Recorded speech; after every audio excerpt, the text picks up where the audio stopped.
All right, 25 minutes in front of the hour as we head down the stretch. Yaël Ossowski joins us every Friday to round out the broadcast week. The co-host of the Consumer Choice radio show, also part of the global grassroots movement for consumer choice at the Consumer Choice Center, consumerchoicecenter.org, their website. Yaël, my friend, I hope things are going well out in Vienna, Austria this morning. Yeah, things are great, Joe, and love the comment from the last caller on Occam's razor. You could probably do a whole 3-hour show on that alone, but really good, powerful start of the morning here for the listeners in Wilmington. No question.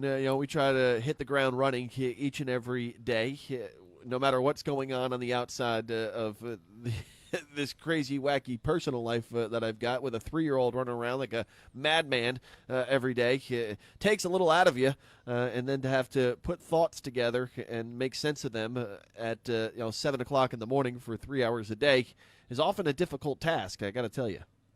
Yeah, but you're doing it now with a goatee, so you're looking much more intelligent while doing it. Yes, you made comment in reference to that yesterday. My wife does not like it, I got to say. She likes the clean-cut Joe. And, just dirty things up a little bit here today and this week. Yeah, that's Joe from Jersey, now Wilmington, the North Carolina native man on the radio. I think it spices things up a little bit, Joe. And it's a crazy time. We got less than a month to go before this huge election. I think it's everyone's time to experiment a little bit with anything. Well, you know me and my CBD sodas. I could pound them like the best of them. And with that said, Yaël, the other day I got this craving, and we'll segue into the state of California here in a minute because we all love poking fun at California until some of their politics and policies make their way, say, to a state like North Carolina. But with that said, I've been craving some Southern California Mexican food. I don't know why. I don't know what it is, but I got to say, Southern California Mexican food, it's like nothing else other than maybe being in Mexico. Tex-Mex. Okay. Yeah, that's good. I wish I had access to this kind of stuff where I'm living, but believe me, we don't. I know that there's a good number of restaurants across North Carolina. I know much more outside of Charlotte. I'm not sure in Wilmington, but this is the good spicy food. Believe me, I'd love to have that. Good burritos, good tacos. Man, there's so much that one can miss about the United States. It's definitely parts of the food that you're able to get in certain places, and that's definitely one of them. So give me the lowdown on Austrian sustenance. Give us the hot take today on what a typical meal in Vienna, Austria looks like. All right, we're going there. Okay, so this is a big meat and potatoes kind of country. So a lot of potatoes are grown. Potatoes are included in everything. And the big thing here is schnitzel. So that's going to be either your pork or your, let's say it's part of veal, or you have some chicken, and they flatten it with a nice hammer. They really take the meat tenderizer and they smash it to smithereens. You put it all in egg wash and yolk and flour, and then you throw that thing in the fryer, and you got your nice flattened piece of meat. Typically, you're going to serve that with either fries or potatoes, kind of mixed together with really good parsley. That's probably the number one staple meal. The thing is the Austrians love pork, and they do like to eat their pork, but not in the same way that North Carolinians like to eat their pork. We're big on smoking it. We're big on barbecue. We're big on the nice, huge pork butt that you're able to put on the smoker for many hours. Here, it's always going to be, in the oven for many hours with a lot of water, a lot of moisture, and you're going to mix that with all types of different creams. And I can't really stop without talking about the desserts. Desserts are huge. Apfelstrudel, if you guys have ever had it, apple strudel is a huge thing. Mother-in-law actually just dropped one off last night, so we're pretty happy here. But this is the type of food that's been popular in this area for at least 400 years. It hasn't really changed that much. We do have some interesting food that comes in from other countries. Turkey, you got doner kebabs and this kind of stuff. But really not too many Mexican places, unfortunately, Joe. Just one or two. We're getting a little cultural knowledge and lesson here today. Wow, I learned more than I did in any type of world history class, I can tell you, in my 20-something years of schooling today. Thank you, Yaël, for that. Well, that's what we do on the radio, folks. That's what Big Talker's all about. All right. Well, this past week, and I was trying to tie in California with, the vice presidential candidate on the Democratic side, and Kamala Harris, who was a little misspoken this week on her reference to Abraham Lincoln, of course, in the Supreme Court discussion. We'll get into that next week when Amy Coney Barrett gets tested and is in the spotlight with the Judiciary Committee beginning their hearings on Monday of next week. But Senator Harris is just kind of the echo chamber of all bad California politics, and that, I think, should scare the crap out of many Americans across the other 49 states in the country.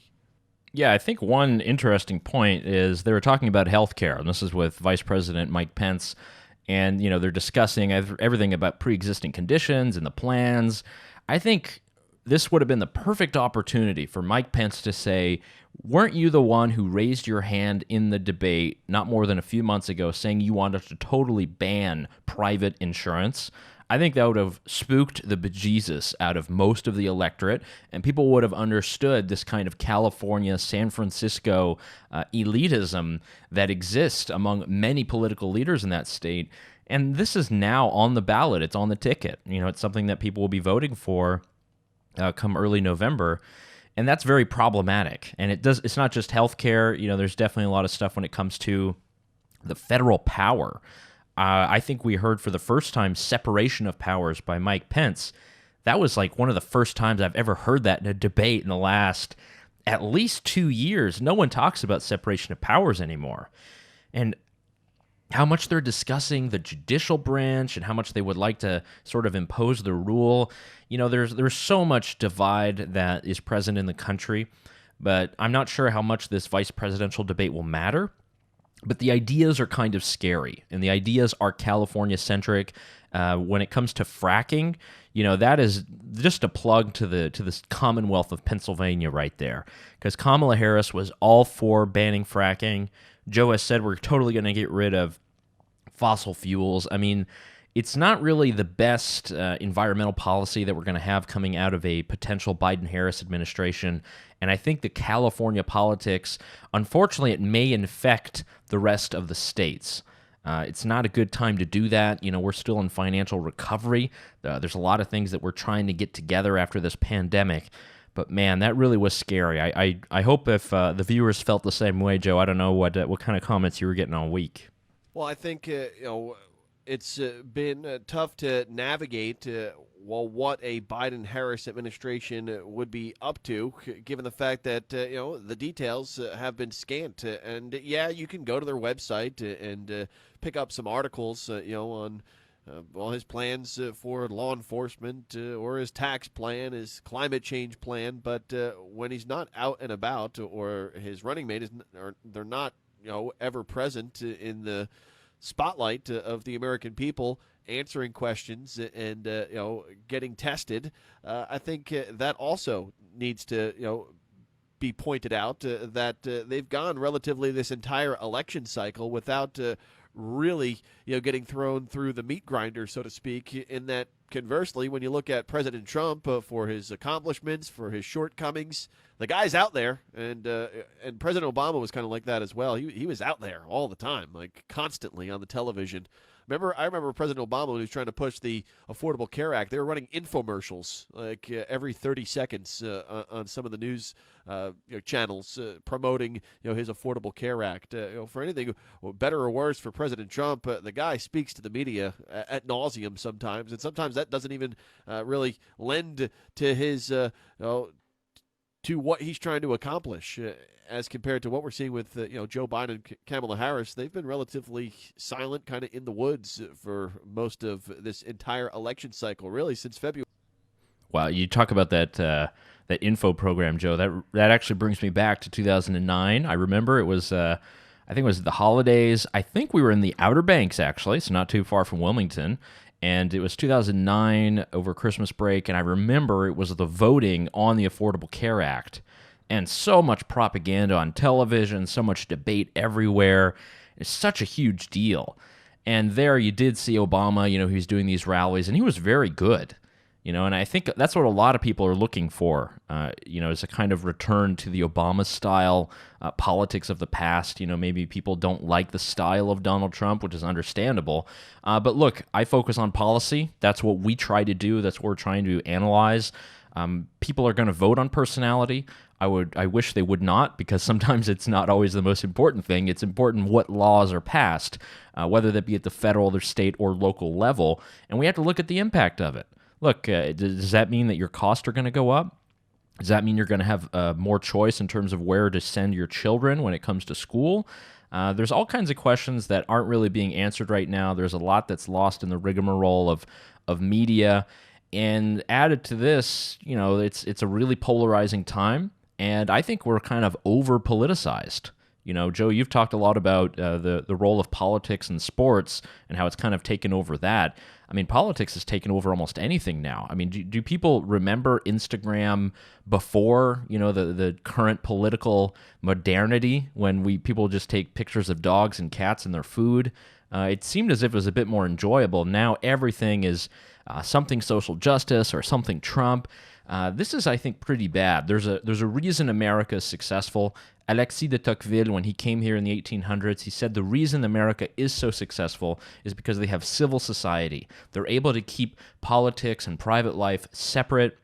People are able to get along, and they have these voluntary groups where they discuss issues that aren't just politics, that are things related to life, to liberty, to their children, to religion, and that really keeps society free. I think we have to kind of go back to that. I don't know if that means we need a de Tocqueville restart, but it's something to really think about past November, is how do we come together and really try to get past this so it's not just another team match on the television every day, and we understand that we are all Americans, and whatever we hear on the television or whatever debates might be happening through our newspapers, we have a role to play. This is the place where many of our children will grow up, and we want them to be successful. So what are the ideas that are going to make that possible?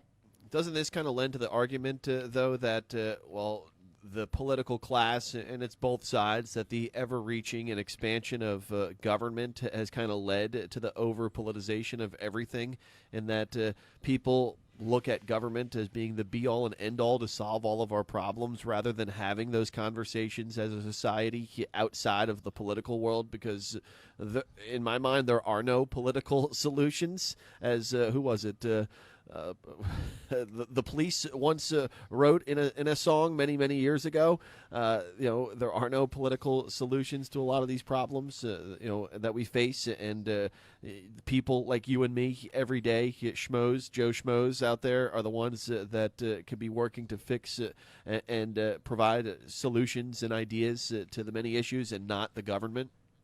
Yeah, I mean, Yaël Schmo here. Tell me about it. But definitely, it is true that there are many circumstances where we've allowed many different levels of government to intrude further than they ever have, and the entire idea that we have things like property taxes in the United States. Imagine what happens if you don't pay your property tax. You own your property outright. You don't owe the bank. You own your house 100%. What happens if you don't pay your property tax? Well, government's going to come along and probably put it up for auction or put you in jail. I mean, it's the kind of stuff where we've allowed many parts of our governmental institutions to become fairly large, to make many decisions for us, and to, yes, deprive us of choice. I think that has been bad, and that probably does invite many of the problems that we're talking about, Joe. So I do think you're right there. But, that doesn't mean that it always has to be that way. There's a reason why the country was founded among, citizen legislators. Maybe that's a solution as well. I know that there's a lot of great lawyers who are in the Wilmington area, but there's nothing but lawyers in Washington, D.C., and maybe it takes an everyday Joe Schmo to kind of go up there and try to talk some normal sense to really get people back to the same level. But there's a lot of different stuff to change. It really does matter at the local level. That's why the Big Talker is so great, so people can discuss what's happening locally in the community. So I still have a lot of hope, Joe. I'm on the right side, and I think Goatee Joe is with me. I'm really loving that here this morning. You're giving me such a sense of positivity and inspiration to go into the weekend and not discuss anything related to the world of politics or Washington, D.C. or the city of Raleigh, which I tend to do on the weekends, which and I'm often critiqued for doing so because you got to step away. You got to you got to come down from this high that we're all on, jacked up on politics, Donald Trump and Joe Biden, or James Calvin Cunningham, who's of course running for the Senate seat here in North Carolina, coming under some scrutiny over the last couple of days for this, that, and the other, shall we say. Yeah, one of the things that you follow, I think, more than anyone else, and that you write about and that we discuss weekly, is big tech and the social media platforms, and a bunch of old white hair guys trying to come together and set a bunch of rules for Facebook and the Instagrams of the world. When we look at this whole new platform that is out there, a new medium, I guess you could say, the digital platform, I have mixed feelings about a number of different things because I do believe there are certain things, and I guess we sign up on these, we check the boxes and say we are going to adhere to their terms, and it's their terms and their rules, and I get that. But where, how far down are we going here when we talk about the world of social media and how we can all kind of grasp it and really enjoy it and get something out of it rather than turn it into what it's become? Yeah, I mean, social media has definitely been awesome and great. It allows me, who's living here, to be able to connect with my friends and my family, to share news, articles, thoughts, and I think for many people it is that. It has probably taken a whole different direction in the last, I would say, 4 years, in that it has become a huge political vehicle. I think that's very unfortunate, and I think because of that, it's really led to a lot of clampdowns. And I think in many instances, we're talking about Facebook or Twitter or some of these other networks that are censoring particular pages. Imagine it's QAnon or imagine it's Antifa. There's just a lot of this kind of censoring of particular views or pages. And, the second they start doing that, I think it is very bad. But they're responding to their own incentives. Many of these social networks do not want the fire-breathing government to pass yet another regulation that will make it impossible to do business. So we have to be cognizant of that. When Kamala Harris is up on the Hill and she's talking about why we need to regulate Facebook out of existence, for instance, that is really bad. What are they going to do to respond to that? They're probably going to make it more strict. Now Facebook has no political advertising probably ever anymore. And that doesn't just mean that Donald Trump can't be on there. It means that our nonprofit can't be on there. It means that your local, candidate for city council can't put out an ad on there. And that's how you reach people. So we're kind of inviting a lot of this by asking legislators to try to intervene, and it's both on left and right. There's conservatives who don't like what big tech is doing. There are many liberals who feel the same way. When both sides agree like that, typically it's time to be a bit hesitant and to maybe to step back a little bit, because the second that we do grant this amount of power, all it takes is another 4 years, another president, another administration. It'll go the other way, and it'll swing towards a way that's not favorable to your freedom. So we have to think positively. We got to think beyond that. We have to allow freedom, because what is the point of all this freedom and liberty that we've been promised for years and years if we can't exercise it and we can't get back to doing just what we love every day? Yaël Ossowski is host of the Consumer Choice Radio Show. It airs 10 o'clock Saturday mornings, and they're rebroadcast then at noon on Sundays here only on the Big Talker FM. Yaël, what's coming up this weekend on the show? So we've got Jacob Greer. He's an awesome freelance journalist and writer. He's been writing books about mixing cocktails, about the rediscovery of tobacco. All in all, great guy. He reviews whiskey for a living, Joe. So awesome insights and convo with him for the weekend program. Sounds like trouble. And you getting in trouble? No, couldn't be. Never. Not here. Not on these parts. Yaël, thanks as always. We'll catch up next week. Look forward to tuning into the show tomorrow. All right. Thanks so much, Joe. All the best. All right. As we head into our final timeout, we thank Yaël Ossowski from the Consumer Choice Radio Show and the Consumer Choice Center, the global grassroots movement for consumer choice, consumerchoicecenter.org, their website. You want to find timely articles related to choice and consumption. here in our country and all around the globe, they do a great job doing what they do as we head into the top of the hour on the Big Talker 106.7 FM.